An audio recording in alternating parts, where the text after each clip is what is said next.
Welcome to a midnight kinda place where we share the very best new horror stories. Sign up to our newsletter on our website to receive 2 free ebooks. Up next is a great wee tale from a new Scottish writer. The Bell in the Bog by Daniel Foley.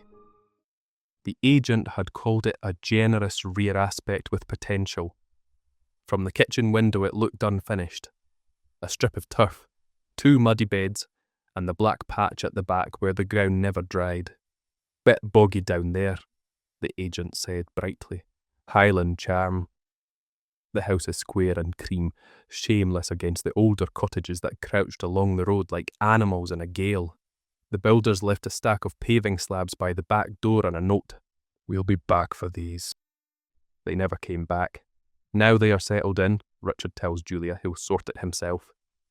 Raised beds, a line of decking along the edge, a place to sit with coffee and look at the hills. He buys timber from the DIY shop past the church and a new spade. The crofter over the fence watches him from a distance, dog at his heel, both of them still as stones. "You'll not get post in that bit," the old man says. "That's the bog." "It's a garden," Richard says, friendly. "Just needs draining." The man looks past him at the house and then back at the ground. He says nothing more. The first wheelbarrow of turf comes up easily. The second brings water.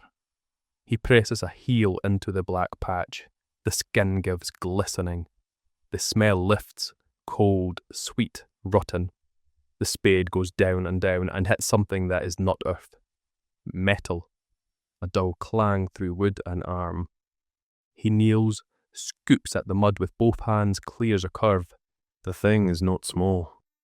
He works the spade under it, and the ground sucks at it like a mouth. When it loosens, it moves all at once and rolls against his shin with a weight that knocks him back on his behind. It is a bell, knee-high when upright. Green-black with age, a clean crack running from the lip up into the shoulder. The mouth is stuffed with peat like a gag. "Bloody hell," he says, grinning. "Jules, come look." What is it? "A bell," he says. "A church bell, maybe." He tips it to show the shape. He has the absurd sense that it looks at him. Get it away. She says, and steps back. You're filthy. He huffs, amused, a little stung. He takes the hose and sluices the thing. Water darkens the green, runs black out of the crack. Under the algid skin, there are marks, not letters he recognises, little notches, and a line of something that might once have been a phrase in a language he does not know. The crofter is closer now at the fence, dog pressed to his leg. "What'd I say?" the old man says, not looking at Richard, eyes on the bell. "That land's no for turning." "It was buried," Richard says, keeping it light. "I'm not turning. I'm uncovering." He smiles to show there's no harm in him. "I'll call the museum. They'll love this." The crofter's mouth works around a breath. "Put it back," he says at last. "Back?" Richard laughs, sure now that this is village theatre. "It's history." "It kept it quiet," the old man says. "That's what it was for." What was for? Kept what quiet? The man's eyes flick to the house, to Julia at the door, to the line of cloud dragging itself along the hill. What was laid down should bide down. He walks away without waiting for a response. The bell sits on the patio that evening, heavy and out of place. Richard goes at it with a stiff brush and a green pad, enjoying the work, the scrape and drag, the way the green gives under pressure to the dull, clean metal. A small cross near the shoulder. Along the waist, a faint ring of letters, grown rather than carved. He lifts it because that feels right, as though it might ring if he only holds it up to the light. It's heavier than it looks. He thinks of art in loft apartments, raw materials turned into features. He pictures a timber frame in the corner of their new deck, with the bell hung as a talking point, a wink at history. He thinks, the Sunday supplements would love this. Leave it. Julia says from the door. Please, it's grim. It's a bell, he says, and wants to add. And it was in our garden, and I dug it up with my hands, and that means something. He says nothing. He dries his hands on his t-shirt and goes inside to shower. The peat smell clings to his fingers, sweet and cold, like something that should be alive and is not. In the night he wakes to something he can't name. He lies still. The house is the house, wood ticking as it cools, a socket humming faintly, a fox in the lane, the wind at the gable. He tells himself it's one of those. He almost sleeps again. Then it comes once more. Not a hum. Not a tick. A ring, faint like something carried from a long way off. For a moment he thinks he's still dreaming. The note is soft and flat like metal struck under water. He sits up. Julia sleeps mouth ajar, ugly in the safe way only people you love can be. He listens hard. The sound doesn't come again. Or if it does, it's so low he can't be sure. He could wake her and ask, "Did you hear that?" He doesn't. In the morning, the back door sticks. He shoves with a shoulder to get it open, blames the weather, makes a mental note about sealant. In the garden, the bell is wet though the night was dry. 2 snail trails cross its flank. He wipes them with his sleeve and shudders at the feel. When he lifts it to move it, the earth beneath shows a round patch darker than the rest, as though something had been pressing down on it. At the village hall, a woman in a cardigan is sticking labels on raffle prizes for the upcoming coffee morning. He shows her the picture on his phone. The bell's crack gleams. Must be the old kirks. She says. The one the bog swallowed in the rains. He waits. She presses a label down flat, neat. Nothing else out there it could belong to. You'll be in the new house then.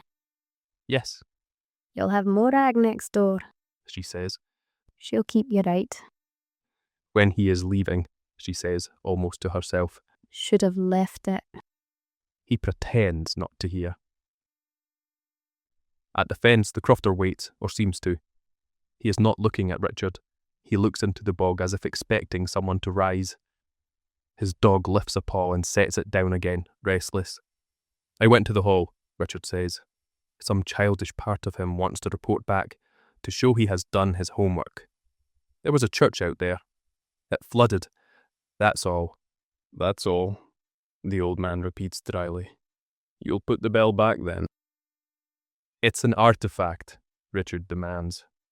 I'll give it to the council, or the museum. They can display it properly. The old man shakes his head. It's not for display. It's mine, Richard says. He hears how that sounds. Something inside him hardens into a glare. It was in my garden. The old man's gaze lifts to the house again, to the line where its squared-off neatness meets the black scrub. You'll find that's no your garden, he says. Not really. He goes. The dog looks back once and then follows. The next day, he drives to Inverness and buys a tin of verdigris remover because the internet said so, along with a wire wheel for his drill.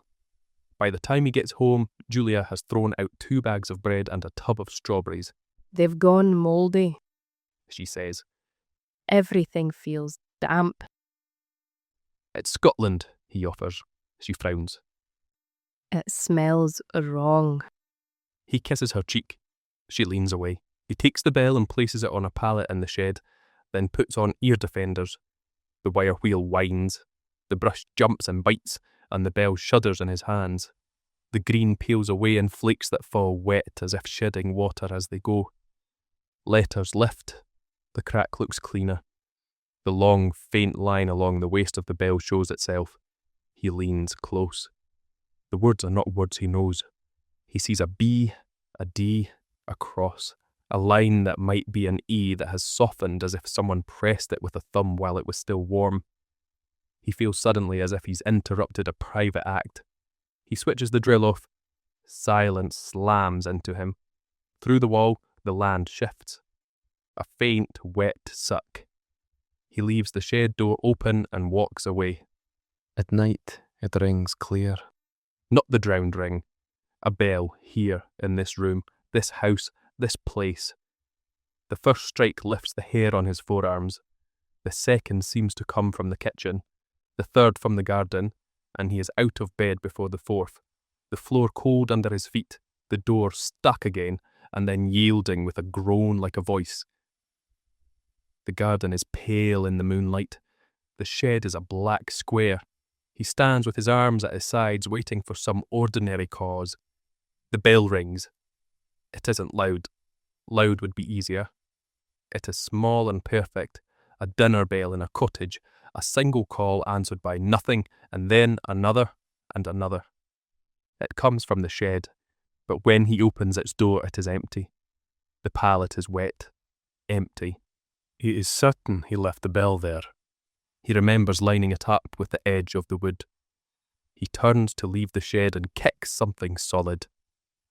The impact jolts through his toes. The bell rests against his boot. He stares at it, trying to find the missing moment.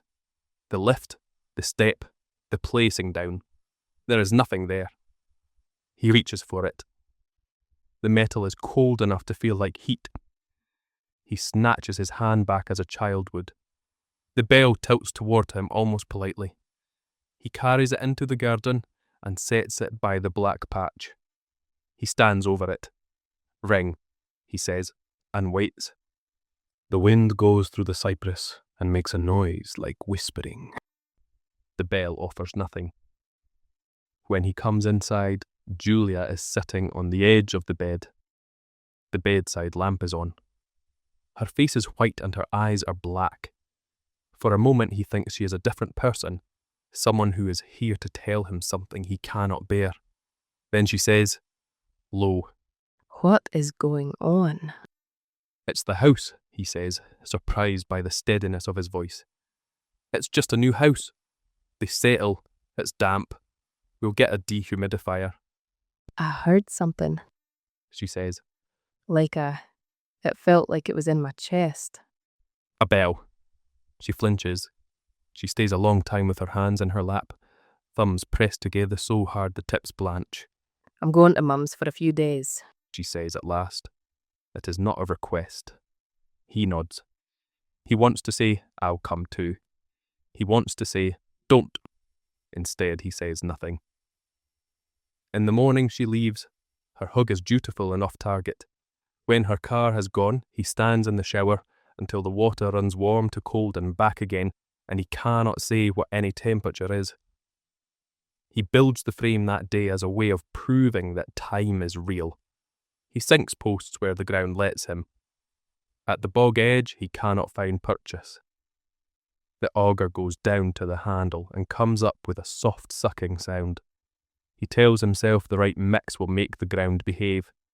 He sets a beam between two posts and clamps it so it will not fall. He cannot make a square. He cannot make anything true in this place. He screws a bracket to the fence, then drills two neat holes in the bell's crown with a bit meant for steel. The drill whines, bites, and the sound goes into the house through the brick and into the cupboards and his own teeth. The crack shakes.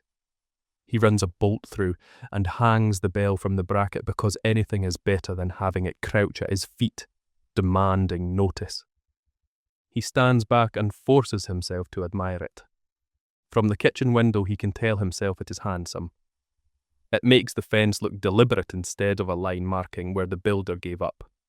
He waits for the crofter. He wants him to see. He wants him to approve, or be angry enough to make Richard feel real. The fence stays empty. The dog does not appear. In the afternoon, a thin rain falls sideways under the sun. That night, the bell rings properly, like a bell should. The sound is a knife's clean edge. It hangs in the air and seems to lean on the house. The first strike is at 9 p.m. The second is at 9:02 p.m. The third does not wait 2 minutes. It comes at once, impatiently. Richard stands in the back doorway and cannot make himself step out. He feels the sound move through him, and knows that if he puts his foot on the patio, The note will go through the bones in a way that will change them. He goes upstairs and lies on his back with his hands flat on the duvet. The bell rings each minute now. He thinks of clocks. He thinks of heart monitors. He tries to time it with his breath and fails. When it stops, he does not know when it stopped, and that is worse. The silence presses against him, close as skin. He dreams of the ground rising into shapes, trying at people. Shoulders and arms swelling from peat, faces half-formed and sinking again. They move as if in procession, collapsing and reforming, a line without end. In the morning, the hallway floor is damp. Not wet, just damp, as if the house had a tongue. He lays a towel and the towel goes dark and heavy. He calls a man about the damp. The man says, "I can do Tuesday." And his voice is the sound of someone already knowing what he will find and enjoying being right. At the shop, Morag from next door is buying milk. Her hair is set in a cloud of spray, and her glasses have beads on a string. She smiles with her teeth pressed to her lip, as if that will make the smile less dangerous. I hear you found our bell. She says, as if the two of them have been in on something all along. "Your bell," he says lightly. "From your church?" From the place that was there first. She says. He laughs thinly. "Everyone's poetic here." Morag leans close so the girl at the counter cannot hear. What was laid down She says, breath warm in his ear. should bide down. She nods. We say that because we learned it. "How?" he says. "Where did you learn it?" She looks for a moment like a young woman inside her old face, someone who watched something happen and never told. We listened. She says. It told us. "Who?" She looks past him to the door and heads towards it. Not who. He cannot stop himself polishing the bell that afternoon. It's like worrying a loose tooth, rereading a hurtful message again and again. The letters along the waist have resolved into themselves. He still cannot read them, though. It does not feel like English or Latin. The letters resolve into shapes that feel wrong in his mouth, as if they were never made for people to speak. He takes a picture. The letters vanish in the image, the metal showing only blank. He puts a hand out and touches the bell as if to test himself for fever. It is colder than metal should be out in the sun. He puts his ear to the lip. He feels foolish and then not foolish at all as the cold climbs into the cartilage and the bone. From within the bell he hears a sound that is not ringing. He hears a long breath. He jerks back, banging his head against the bracket hard enough to see stars. He swears out loud and laughs high and childish to cancel the other noise. He goes inside, shuts the door and locks it. The key scrapes in the new barrel like a blade on bone. On Tuesday, the damp man does not come. His van idles outside for a minute, exhaust spilling white into the air. Then it pulls away without anyone getting out. Richard watches the van's lights fade. He puts on his boots and goes out. The bog edge gleams like an open mouth. He feels the sound in his teeth before it rings, and the moment it strikes, the pleasure is so intense he almost says thank you. It feels like the note has drawn a line for him, and he walks it heel to toe like a young boy on a wall. The black ground moves under its skin. Not water. Water is bright. This is something that has decided for a very long time to be still and could change its mind. His boot goes in an inch, and then two, and then not at all. A second ring comes. It is not from the fence. It is farther, and beyond farther, and then very near. He cannot place it in space. He does not try. He steps out onto the black. It takes him, but not as a swallow. It accepts. The first impression is of comfort, the way a pillow remembers you and shapes itself around your ear. He breathes through his mouth and smells nothing, which is worse than rot. He takes another step, and the ground holds him as if he weighs less than before. He breathes out once, almost a laugh, and keeps walking. From the side there is a movement. He turns his head and For a second, sees the outline of a wall under the surface, a curve of stone. He blinks and it's gone. His boot knocks something solid, but when he looks down, the bog shows only his own warped reflection. The bell rings. The sound is inside his head. It is inside his chest. It is under his tongue as a taste of metal and something sweet. It feels like a memory that isn't his, something pressed into him from before there were names for things. He takes another step because he cannot not. There are shapes in the bog, low humps like shoulders just beneath the skin. There are holes the size of hands. He sees for a second the arch of a door made of nothing but a darker dark. Then that is not there either. He thinks of the word sea on a map, too small for what it names. A voice speaks, and he is so relieved he could cry. "Richard," the voice says. It speaks in a voice that feels borrowed from his own blood. "Richard," the voice says again, and he says, "Yes," without meaning to. He knows it is not Julia. He knows it is not anyone. It is older than that. Older than the kirk. Older than the people who cut peat here.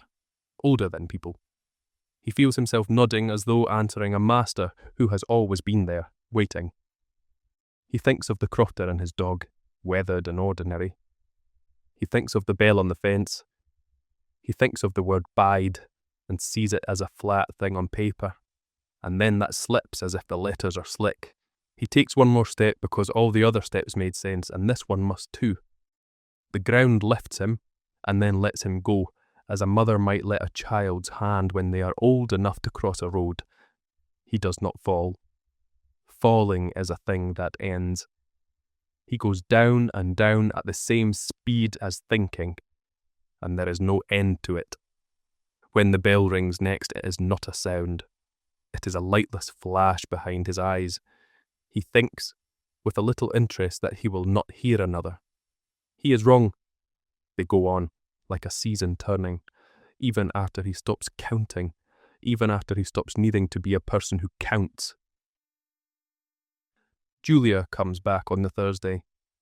The door sticks, so she leans in with her shoulder and the swollen frame gives, wood sighing as though it resents the push. The hall smells wrong.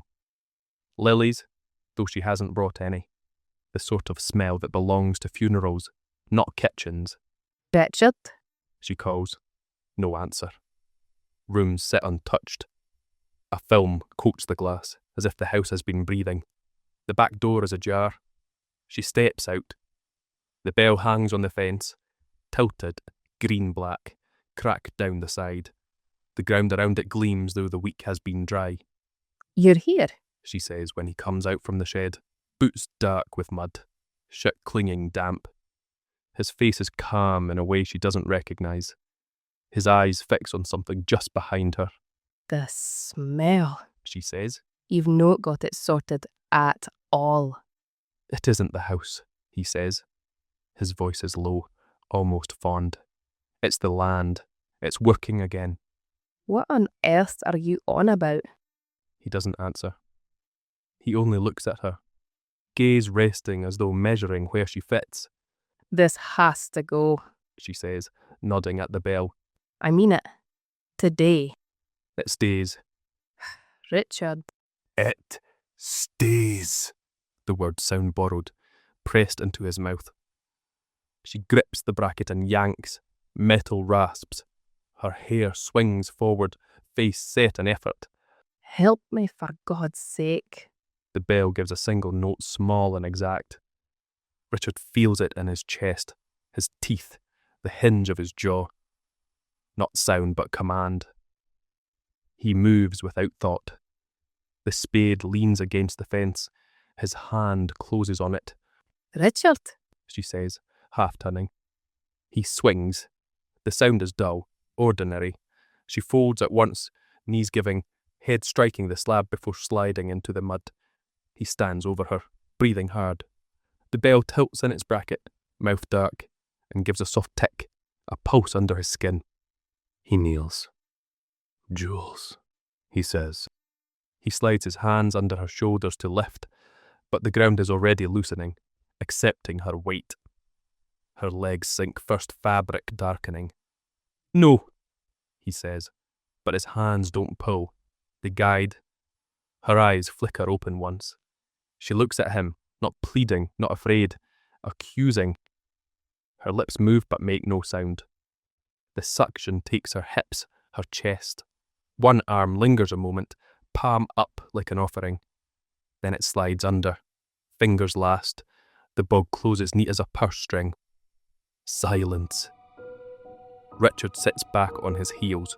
His palms are black to the wrist. He lifts them, stares as though they aren't his. The bell's mouth faces him. Inside, he hears breathing.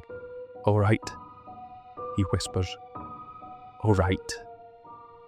The bell doesn't answer. It doesn't need to.